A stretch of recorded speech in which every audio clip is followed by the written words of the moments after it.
சென்னையில் நடைபெற்று வரும் புத்தக கண்காட்சியானது இன்றுடன் நிறைவு பெறுகிறது.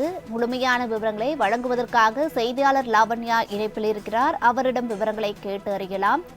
வணக்கம் லாவண்யா, இன்று விடுமுறை தினம். இன்றைய தினத்தில் புத்தக கண்காட்சியின் இறுதி நாளாக உள்ளது. கூட்டம் எவ்வாறாக உள்ளது? இது குறித்தான விவரங்களை பதிவு பண்ணுங்க.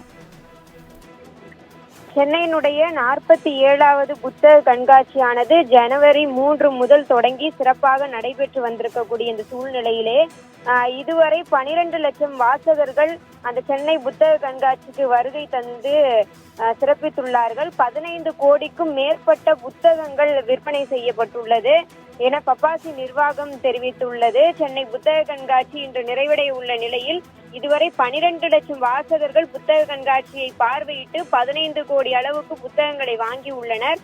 பப்பாசி எனப்படும் தென்னிந்திய புத்தக விற்பனையாளர் மற்றும் பதிப்பாளர்கள் சங்கம் சார்பிலே 47வது சென்னை புத்தக கண்காட்சி நந்தனம் YMCA மைதானத்தில் தொடங்கி நடைபெற்று வந்திருந்தது. தினமும் மாலையில் இலக்கிய நிகழ்வுகள், இசை நிகழ்ச்சிகள், ஆளுமைகளின் சிறப்புரைகள் போன்றவை இடம்பெறுகின்றன.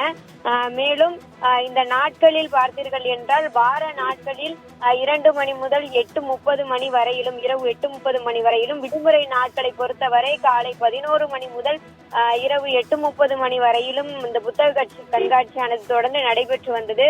குடும்பமாக புத்தக கண்காட்சியில் குவிந்த பொதுமக்கள் அதிக எண்ணிக்கையில் புத்தகங்களை வாங்கி சென்றனர். இந்த புத்தக கண்காட்சியில் இலக்கியம் சார்ந்த புத்தகங்கள், சித்தாந்தம் சார்ந்த புத்தகங்கள், தலைவர்கள் சார்ந்த புத்தகங்கள், சினிமா நிகழ்ச்சிகள் சார்ந்த புத்தகங்கள், சூழலியல் சார்ந்தவை, குழந்தைகளுக்கு தனிப்பட்ட முறையில் மகிழ்விக்கக்கூடிய புத்தகங்கள், அது மட்டுமல்லாமல் விளையாட்டு என பிரத்யேக எல்லாம் சார்ந்த அனைத்து புத்தகங்களுமே இடம்பெற்றிருந்தது. பெண்கள், ஆண்களுக்கு தேவையான கழிவறை வசதிகள் இடம்பெற்றிருந்தது, குடிநீர் வசதிகள் இருந்தது, உணவுக்கான வசதிகள் இருந்தது. ஒரு ஒட்டுமொத்தமாக பொதுமக்களை கவரக்கூடிய வகையில் வாசகர்களுக்கு ஒரு காதிற்கும் கண்ணிற்கும் குளிர்ச்சி அடையக்கூடிய கருத்து அறிவு சுரங்கம் உள்ள புத்தகங்கள் எல்லாம் நிறைந்திருக்கக்கூடிய ஒற்றை இடமாக அந்த சென்னை புத்தக கண்காட்சியானது தொடர்ந்து நடைபெற்று வந்தது. ஒவ்வொரு நாளும் அங்கு திருவிழா போலவே மக்கள் குவிந்திருந்தார்கள். தங்களுடைய குழந்தைகளுக்கு இந்த வாசிப்பு அனுபவத்தினுடைய அந்த உலகத்தை திறந்து காண்பிக்கக்கூடிய ஒரு உலகமாக அந்த புத்தக கண்காட்சி இருந்தது என பொதுமக்கள் தனிப்பட்ட முறையிலே சிலாகித்து கருத்துக்களை பதிவிடக்கூடிய அந்த சூழ்நிலைகளை எல்லாம் நம்மால் காண முடிந்தது. இப்படிப்பட்ட ஒரு பிரம்மாண்டமான மக்களினுடைய அறிவு சுரங்கத்தை எல்லாம் ஒரு அறிவு சுரங்கத்திற்கு ஒரு ஆணி வேராக இருக்கக்கூடிய இந்த புத்தக கண்காட்சியானது இன்றுடன் நிறைவடையக்கூடிய இந்த நிலையிலே பொதுமக்களினுடைய கூட்டம் அங்கு அதிகமாகவே இருக்கிறது. நேற்றுமே புத்தகங்களை வாங்க வாசகர்கள் அங்கு வருகை தந்திருந்தார்கள். வேலை காரணமாக, குடும்ப சூழல் காரணமாக, விடுமுறை கிடைக்காததன் காரணமாக இதுவரை புத்தக கண்காட்சிக்கு வராத வாசகர்களும் இந்த நிறைவு நாள் என்பதனால் இன்றோடையாவது புத்தகங்களை வாங்கி பயன்பெற வேண்டும் என்ற அந்த ரீதியிலே இந்த புத்தக கண்காட்சிக்கு வந்து புத்தகங்களை வாங்கி செல்கிறார்கள்.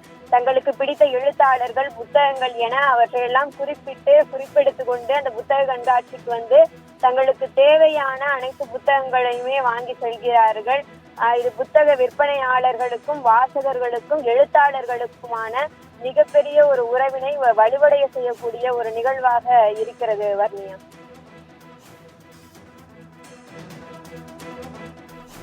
லாவண்யா, விவரங்களுக்கு நன்றி.